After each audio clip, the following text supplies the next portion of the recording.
The desert wind carried the scent of dust and blood. The chief lay upon the cracked earth, his chest rising and falling in shallow breaths. His once proud eyes, lined with wisdom, now dimmed with pain.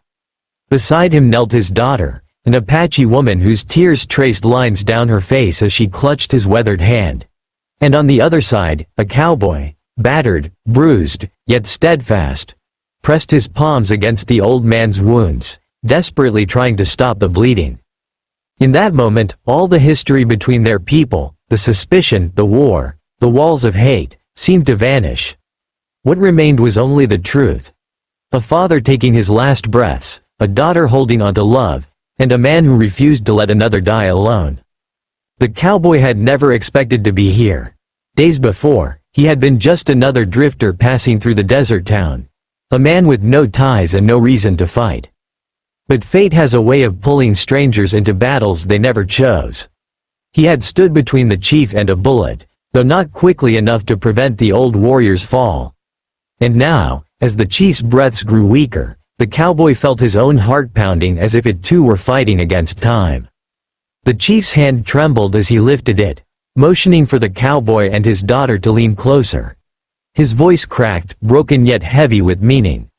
"Do not fight," he whispered. "Do not let my people die with hate in their hearts, promise me." The woman's sobs filled the silence. She nodded, her lips pressed against her father's hand. The cowboy swallowed hard, his throat tight with something he had not felt in years. Compassion. Responsibility. The weight of another man's dying wish. "I promise," he said softly, his voice shaking but steady enough to be heard. For a long moment, the desert seemed to hold its breath. Then the old chief exhaled one last time, his face softening as though he had found peace at last. His hand fell still, resting in the grasp of both his daughter and the cowboy. And then, silence. The woman's grief poured out, yet in that grief there was something else, strength. She looked at the cowboy with eyes that burned not with anger but with gratitude. He had tried. He had stayed. In a land where men were quick to draw guns and walk away, he had knelt beside an enemy until the very end. What happened next would echo in both their lives. Instead of turning away, the cowboy helped carry the chief back to his people, standing beside the daughter as if he were one of them. There were glares, suspicion, even shouts of rage. But when the story spread of how he had fought to honor the dying chief's last breath, the tribe lowered their weapons. For the first time in many years, they looked at a white man not as a destroyer, but as a human being. Miles away, in a different world of wealth and polished marble, another story was unfolding. A billionaire woman returned home from her endless travels, her mind clouded with the weight of meetings and deals. But the moment she opened her door, she stopped in her tracks. In the garden, her young son laughed as he splashed in a water tube. And beside him, kneeling with rolled-up sleeves, soaked but smiling, was the janitor.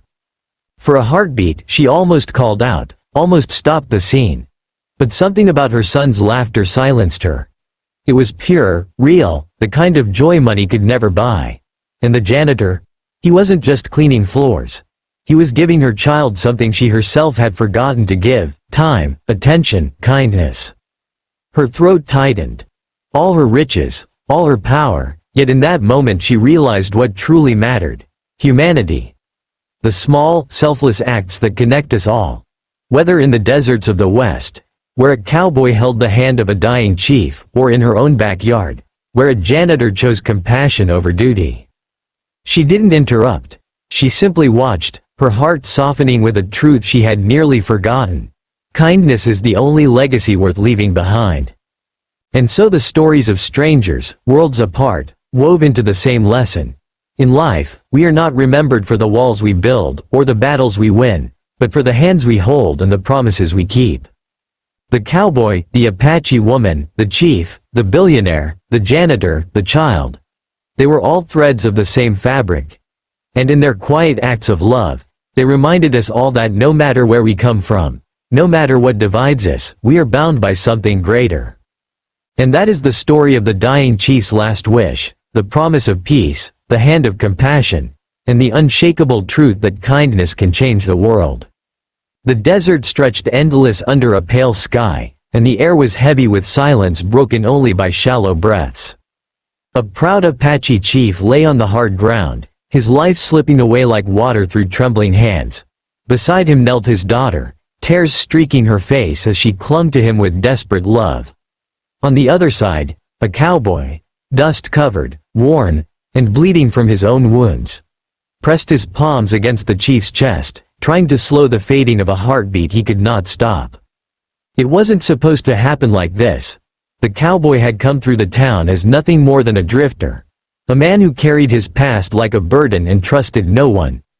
Yet fate had pushed him into the path of this old warrior, and when bullets had flown, he had acted not as a stranger, not as an enemy, but as a man who couldn't watch another fall without trying to help. The desert, which had seen so much hate, now bore witness to something different: compassion. The chief's breaths grew weaker, his voice rasping with the weight of centuries. He motioned them closer, the cowboy and his daughter, pulling them into the circle of his final words. "Do not fight," he whispered, eyes closing and opening with effort. "Do not let hate bury my people. Promise me. Promise you will hold peace." His daughter sobbed, pressing her forehead to his hand. But it was the cowboy who finally broke his silence. His voice shook as he answered, "I promise." The words hung in the air like an oath carved into the desert wind. The old chief released his final breath, his face softening into peace. His hand fell still, yet it remained joined in theirs, a bond stronger than blood or history. The daughter looked into the cowboy's eyes through her grief and saw not an enemy, but a man who had stayed, who had held her father's hand until the very end, and in that moment, walls crumbled. The cowboy did not turn away when others might have. He carried the fallen chief back to his people, walking beside the daughter, bearing the weight not just of a body but of a promise. Suspicion and anger met him in the eyes of the tribe, but when they heard how he had fought for the chief's last breath, when they learned he had given honor where others would have given only death, something shifted. For the first time in years, a white man stood among them not as a destroyer, but as a human being. Far from the dust and blood of the desert, in a mansion of glass and stone, a wealthy woman returned from her travels. Her life was built on numbers, contracts, and the endless chase of power. But when she stepped into her home, she froze. In the garden, her young son splashed in a water tube, his laughter ringing like music. And there, kneeling beside him with rolled-up sleeves, was the janitor.